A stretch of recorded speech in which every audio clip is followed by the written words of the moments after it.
All right, today we're jumping into a really fundamental topic in early pregnancy care, how to classify a spontaneous abortion, which most people know as a miscarriage. Nailing this is absolutely the first step to figuring out what's going on and how to manage it. And we're going to break it down in a way that's super simple and clear. Let's dive in. So here's how we're going to tackle this. First, we'll get the basic definition down. What exactly is a spontaneous abortion? Then, we'll look at the step-by-step biological process, how it actually happens. From there, we'll get into the real meat of it, the different clinical types. We'll start with the very first warning signs, follow the progression through to the end, and even cover a couple of important special cases. And to wrap it all up, we'll put everything into a summary that'll make it all click into place. Okay, first things first. Before we can classify anything, we all need to be on the same page. So what are we really talking about when we use the term spontaneous abortion? Well, the World Health Organization gives us a really clear definition. A spontaneous abortion is the loss of a pregnancy before the fetus is viable, meaning before it could survive on its own. And they give us two hard numbers to remember. This applies to any pregnancy loss before 20 weeks of gestation or if the fetus weighs less than 500 grams.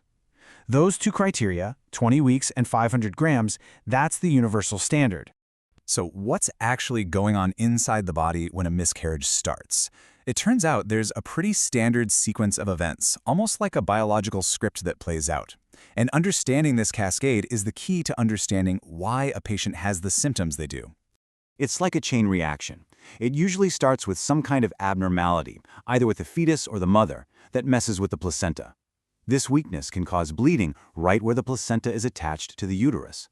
That blood then starts to separate the pregnancy from the uterine wall, and once that happens, the uterus gets the signal to start contracting.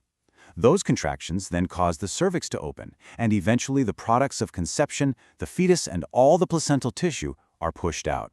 See? It's a clear domino effect, one step leading right to the next. Okay, so now that we know the how, let's get to the what.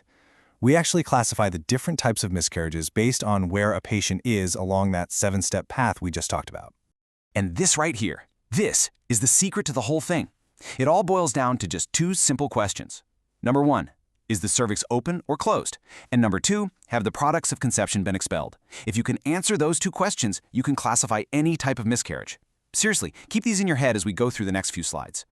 Let's start at the beginning with the most common scenario you'll encounter. This is the threatened abortion, and it's often the very first indication that there might be an issue with the pregnancy. So, what does a threatened abortion look like? There's some bleeding, maybe some mild cramping. But here's the absolute key. The cervix is closed. The products of conception are still inside. And critically, the fetus is still viable with a heartbeat. It's called threatened because the pregnancy is at risk. And while it's a very scary situation, the good news is that about half of these pregnancies will go on to be perfectly fine. Okay, so what happens when that closed cervix decides to open? Well, that's when everything changes. The process becomes unavoidable.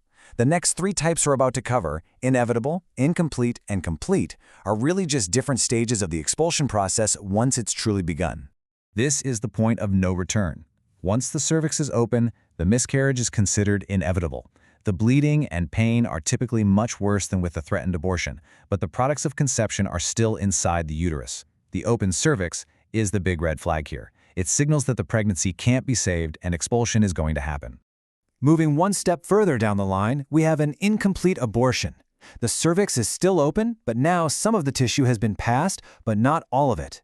This is a really dangerous stage, and here's why. The tissue that's left behind acts like a wedge, physically stopping the uterus from clamping down and contracting properly.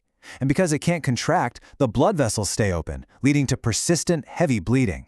And finally, we reach the end of the process, a complete abortion. This is when all of the products of conception have been expelled. Because the uterus is now empty, it can finally contract down firmly. This stops the heavy bleeding and makes the pain subside. And, importantly, the cervix closes back up. The process is now finished. So those 4 types follow a very logical progression, right? Closed cervix, then open cervix, then expulsion. But there are a couple of important outliers that don't quite fit that neat little timeline. Let's look at these 2 special cases. Now, this is a super common point of confusion, so let's make this crystal clear. In both a missed abortion and a complete abortion, the cervix is closed. So what's the difference?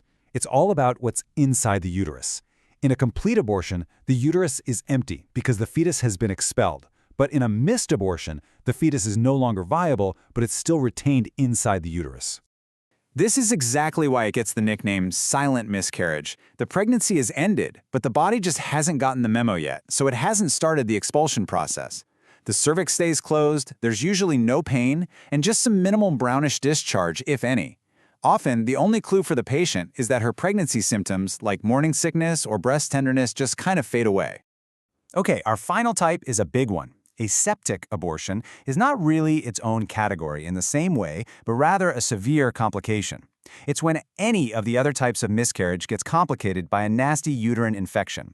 The classic signs you look for are fever, really bad abdominal pain, and a foul-smelling discharge. This is a true medical emergency that needs aggressive, immediate treatment. Whew, okay. We've covered all 6 clinical scenarios. Now let's pull it all together into one simple summary table. This is the perfect way to visualize the differences and really lock in the concepts. Let's just walk through this, keeping our 2 key questions in mind. Look down the cervix column. You can see it's closed for threatened, complete, and missed, and it's open for inevitable and incomplete. Simple, right? Now look at the fetus status column. This tells you the second part of the story. Is the fetus alive? Has it been expelled? Or is it retained? Every single one of these classifications comes right back to those 2 fundamental questions. What's the cervix doing, and where are the products of conception? So there you have it. You now have a solid framework for telling the different types of spontaneous abortion apart. But of course, giving something a name is just the first step. The next and most important question is, what do you do about it? How do you actually manage each of these different conditions? Well, that's a story for our next explainer. Thanks for joining us.